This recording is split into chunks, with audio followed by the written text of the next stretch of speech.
ఇప్పుడున్న పరిస్థితులను చూసి బాధపడద్దు, భయపడద్దు, ఆందోళన చెందొద్దు.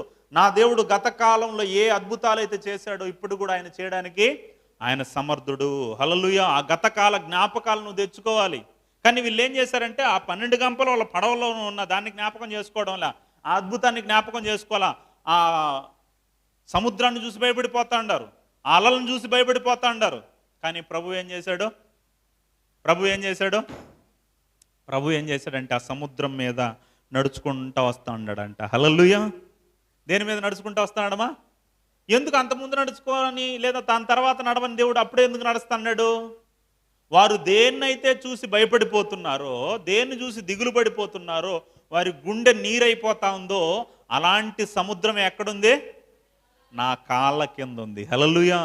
నువ్వు భయపడుతున్నది ఎక్కడో లేదు, నా కాళ్ళ కింద ఉంది, అది నా స్వాధీనంలో ఉంది. నువ్వెందుకు భయపడతావు?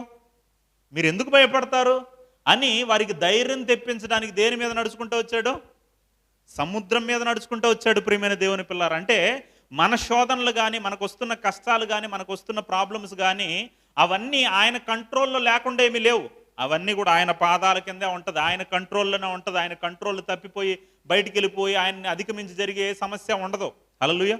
కాబట్టి మనం మనసులో పెట్టుకోవాల్సింది ఏంటంటే, అన్నీ కూడా నా దేవుని కంట్రోల్లోనే ఉంది, అన్నీ కూడా నా దేవుని పాదాల క్రిందే ఉంది. హల్లెలూయా అని విశ్వాసంతో మనం ముందుకెళ్ళాలి.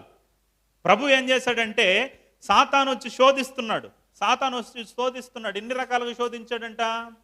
3 రకాలుగా శోధించాడు. ప్రియమైన దేవుని పిల్లలు, 3 రకాలుగా శోధించాడు. ఏమన్నాడు? మొట్టమొదటిగా వచ్చి, నీవు దేవుని కుమారుడవైతే ఈ రాళ్లను రొట్టెలుగా చేసుకొని 40 రోజుల పాటు ఆయన ఫాస్టింగ్ ఉన్నాడు. 1 కాదు 2 కాదు, 40 రోజుల పాటు.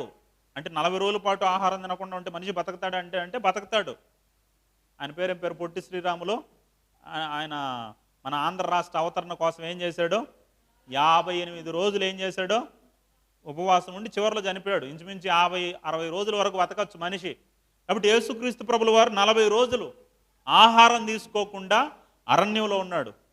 అలా 40 రోజులు అయిన తర్వాత ఏం చేసిందంటే, వచ్చి సాతాను వచ్చి శోధిస్తూ ఉంది. నీవు దేవుని కుమారుడవైతే. వీడి సర్టిఫికెట్ ఎవరికి అవసరం? వీడి సర్టిఫికెట్ అవసరమా? ఇంత ముందుగానే ఎవరు వచ్చి చెప్పారు? సాక్షాత్తు దేవుడే ఆకాశం తెరవబడి ఉంటే ఒక గొప్ప శబ్దంతో చెప్పాడు, ఇతడు నా ప్రియ కుమారుడు, ఇతని యందు నేను ఆనందిస్తున్నానని దేవుడే సర్టిఫికెట్ ఇస్తే, దేవుడే సాక్ష్యం ఇస్తే, ఈడి సర్టిఫికెట్ ఎవరికి అవసరం?